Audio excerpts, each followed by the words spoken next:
after a couple of weeks, and they realized that the EDTA wasn't going to do it. And they said, they let me know, and they said, okay, we got something here that dissolves stone. Stone. It's called Tween 20, and that'll do anything. And we're going to put it in that. And they did, and Tween 20 dissolved it overnight, and gave them the DNA they needed to go to work on it. So, I mean, right away we can see this is not human stuff. Just clearly, in every way we look, this is not human bone. All right, so what they're looking for first is the mitochondrial DNA. Remember, from mom. It's the easier of the two to recover, and it's the simplest of the two to recover. 16,000 base pairs versus 3 billion base pairs. How are we doing? Okay, break soon, and then we'll finish up. Okay? All right. All right, we'll end after this because it's a good, exciting point to end. So we got the adult female's mitochondrial DNA, and this is Jason's DNA, and this is the primer dimer, and you see these four right here? First attempt, bright and clear in the gel sheets. She is from haplogroup A. That means she is a typical Mesoamerican, common Mesoamerican type haplogroup A. So when they did the star child's mitochondrial DNA, same result. Jason's DNA, piece of primer dimer, these two and these two, you see they're in a different position. So what does that mean? Haplogroup C.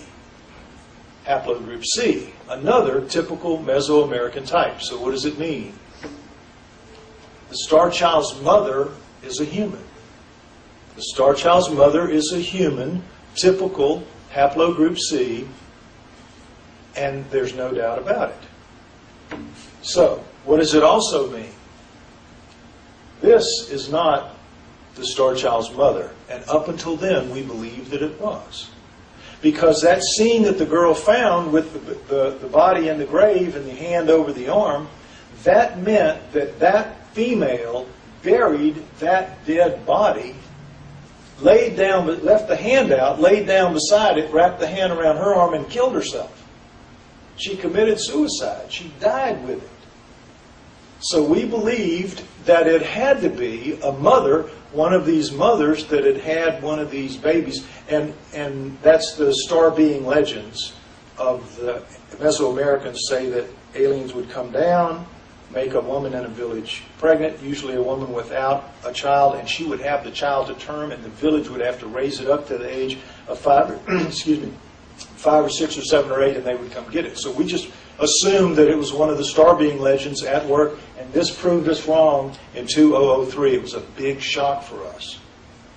But also, he said, it looks like your star child is going to be a human because it's got a human mother. So, now we're really hanging on tether hooks, and it's a good time to take a break so you can be hanging on tether hooks, and you'll come back to see how it turns out. 20 minutes.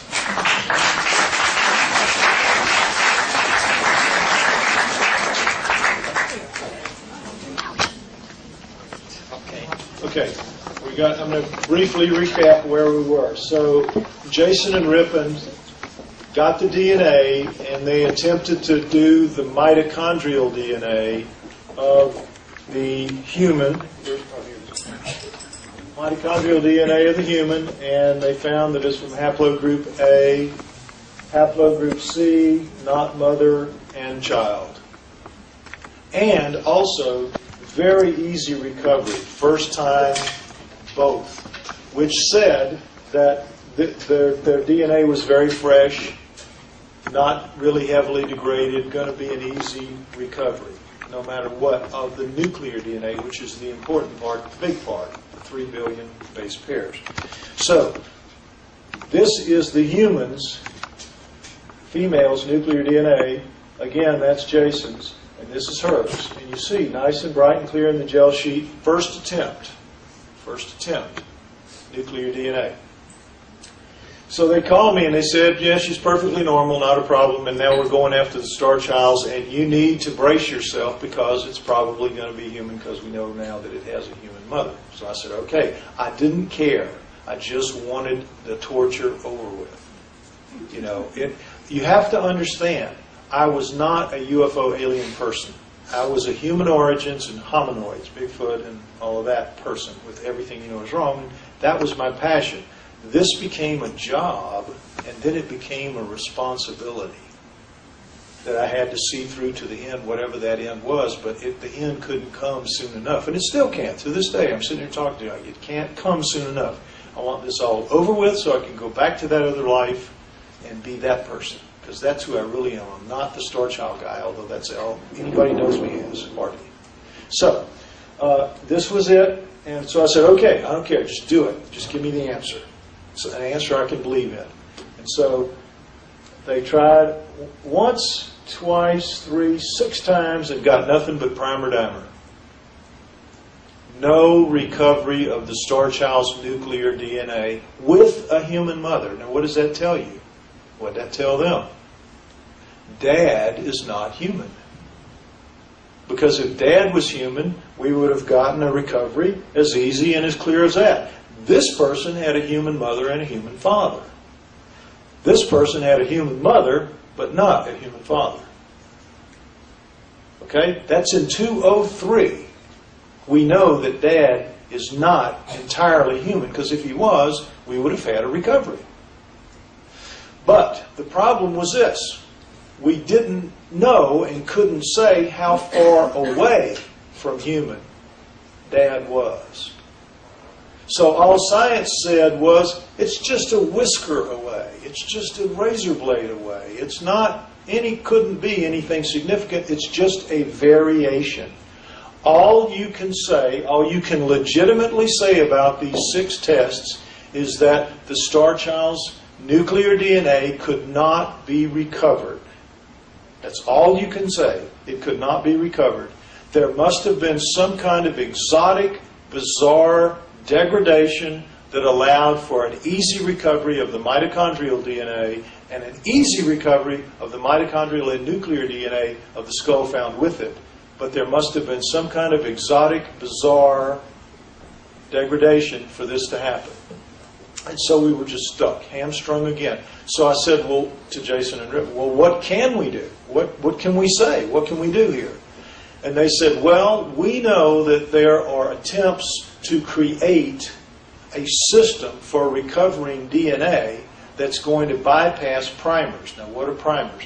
Primers are what all of this that you've seen here were used to recover the DNA. What are primers? They're strings, man-made strings of base pairs, a few thousand base pairs long.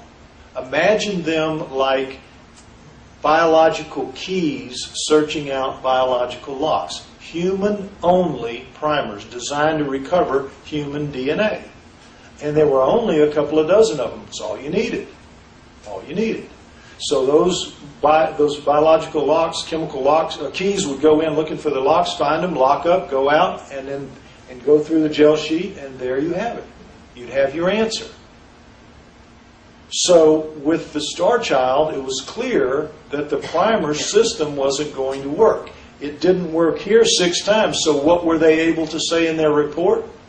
It is impossible to recover this nuclear DNA with the technology of the day, which is 203, which means that the report of the Bowl lab in 1999 is absolutely and conclusively proved wrong.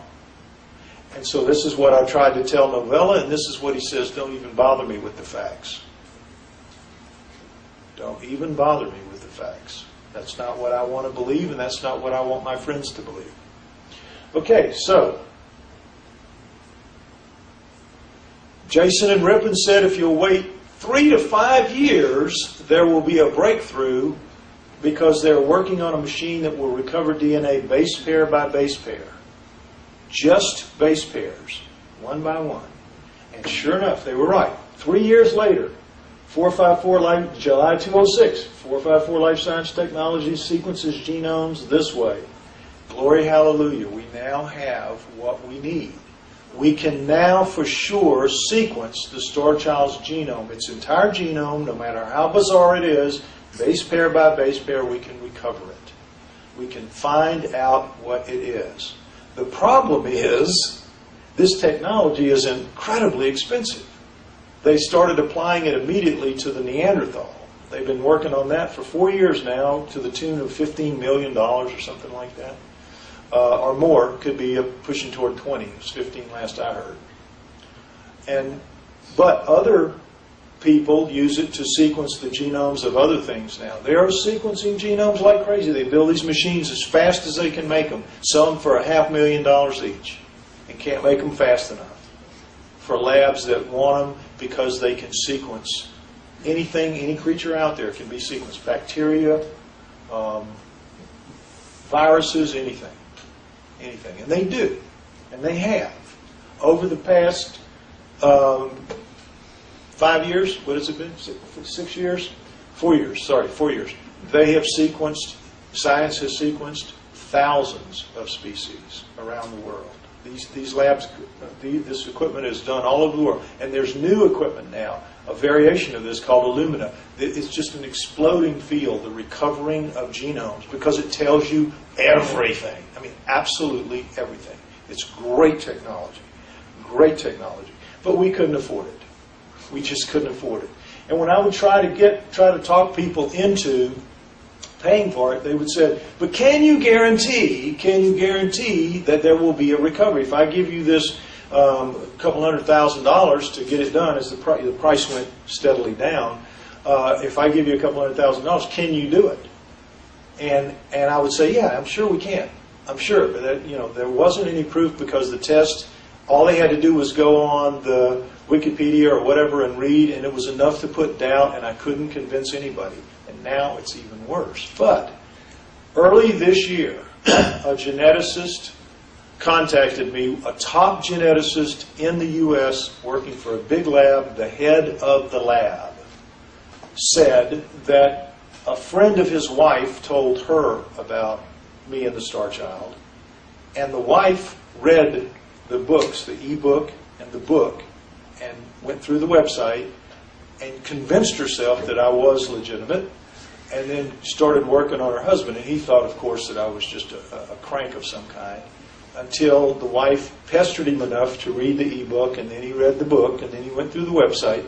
Then he contacted me and he said, I've read everything I can get my hands on about you, and I've watched the videos and everything. I believe you're onto something. I believe you're legitimate. And I can tell you that if you will send me a sample of your bone, I can tell you whether or not that nuclear DNA is there. Because now there is a technique, a refined technique of shotgunning. Shotgunning, you've been around for a while. But he says, I can recover pieces of your nuclear DNA, if it's there, down to 200, 300, 400, 500 base pairs long. Doesn't need to be thousands anymore. It can be just a few hundred, and if they're there, I can get them. He said, are you willing to do that? I said, absolutely. Every time anyone has ever made me an offer to push those chips out to the middle of the table, I do it, because I want it over. I want this monkey off my back. And so I just, got that sample to him just as quick as I could. And he said, I'll let you know when I have something. A few weeks later, he contacts me and he says, well, okay, here's where it is. Sure enough, we can sequence it. And here it is. This is just one of several of these, but you see these 8 connections here. That's the start. You saw that sheet earlier. This is the experimenter. And this is the primer dimer hanging off here. But there it is, there it is. It's real. The Star Child's nuclear DNA is there, and it is recoverable. But he said, when I sent it to the NIH, now that you need to know what the NIH is. In the States, the National